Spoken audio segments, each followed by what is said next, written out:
Bonjour mesdames et messieurs et bienvenue dans ce flash d'information. Un conseil des ministres s'est tenu hier mercredi en présence du président de la République Alassane Ouattara au palais présidentiel. À l'ordre du jour, 3 projets de loi et 3 projets de décret ainsi que des communications. Au nombre des décisions prises, celles relatives au nouveau code du travail. Il s'agit en fait d'une nouvelle loi sur le code du travail dont l'objectif est de lutter contre la précarité de l'emploi. La conférence régionale sur l'apatridie en présence du chef de l'État, le président Alassane Ouattara. La Côte d'Ivoire a été félicitée par le haut-commissaire des Nations Unies pour les réfugiés. Les détails avec Jérôme Kofi Abolin. Troisième et dernière journée de la conférence régionale sur l'apatridie en Afrique de l'Ouest, ce mercredi 25 février 2015 au Sofitel Hôtel Ivoire. Une session qui a vu la participation du président de la République, Alassane Ouattara. À cette occasion, le chef de l'État ivoirien a été félicité par tous les intervenants pour toutes les actions menées en vue de la lutte contre l'apatridie. Les intervenants, à l'instar de Antonio Guterres, haut-commissaire des Nations Unies pour les réfugiés, et Barbara Hendricks, ambassadrice de bonne volonté honoraire à vie du HCR. Je suis d'autant plus heureuse que la Côte d'Ivoire, où je suis venue en juin dernier pour le HCR, a été choisie comme pays hôte. Et je félicite le gouvernement de la Côte d'Ivoire et des autres pays de la sous-région pour les engagements pris pour le passé et aujourd'hui, pour travailler ensemble afin de trouver les solutions pour mettre fin à l'apatridie dans la région.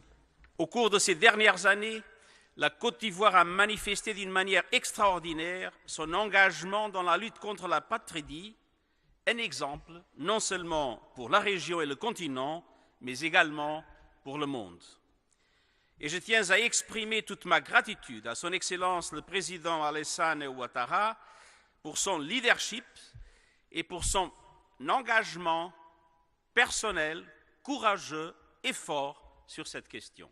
Le président Alassane Ouattara, se félicitant du fait que la Côte d'Ivoire soit choisie pour abriter cette conférence, s'est dit déterminé à poursuivre la lutte pour permettre à toutes les personnes victimes d'apatridie de retrouver leur dignité par l'obtention de pièces d'identité et prouver ainsi leur existence juridique.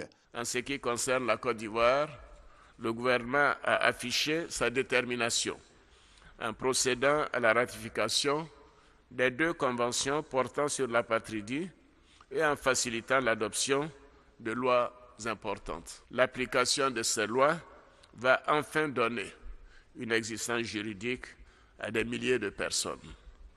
Nous avons à cet égard mené une grande campagne de sensibilisation et de remise d'actes de naissance aux personnes nées ou vivant sur le sol ivoirien depuis plusieurs décennies. Et je peux dire que cela n'a pas été chose facile, compte tenu de l'intoxication qui a marqué ce débat dans notre pays. Nous allons poursuivre sur cette lancée et continuer à faire un travail de fond avec l'appui de nos partenaires internationaux, au premier plan desquels le Haut Commissariat aux réfugiés des Nations Unies. J'exhorte le gouvernement à s'intéresser particulièrement à la situation préoccupante des enfants ne disposant pas d'acte de naissance, qu'ils soient scolarisés ou pas. L'entrée en vigueur dès octobre prochain de l'obligation de scolariser tous les enfants vivant dans notre pays nous offre l'opportunité, dans le cadre de la loi, d'établir un acte de naissance à chaque enfant. Et nous avons décidé de nous y atteler. Pour le président ivoirien, l'apatridie étant un terrain propice à l'insécurité et au terrorisme, il faut fédérer les efforts au plan national et international pour y mettre fin. La conférence internationale sur l'apatridie organisée à Abidjan est la première du genre en Afrique de l'Ouest. C'est une initiative de la CEDEAO en collaboration avec le Haut Commissariat des Nations Unies pour les réfugiés. Autre information, le président de la République, Alassane Ouattara, sera du 4 au 8 mars dans le cadre d'une visite d'État dans le Bas-Sassandra. Il sera à Soubré, dans cette localité. La question de l'extension du réseau électrique au nouveau quartier de la ville est l'une des préoccupations majeures des populations. Pour obtenir du courant dans ce quartier, l'on a recours à des branchements anarchiques et à la fraude. Au Togo, pour terminer, hier mercredi, le parti au pouvoir, l'Union pour la République unie, a investi Faure Gnassingbé, président sortant, comme candidat pour un 3e mandat à la tête de l'État. La date de la présidentielle au Togo est prévue pour le 15 avril prochain.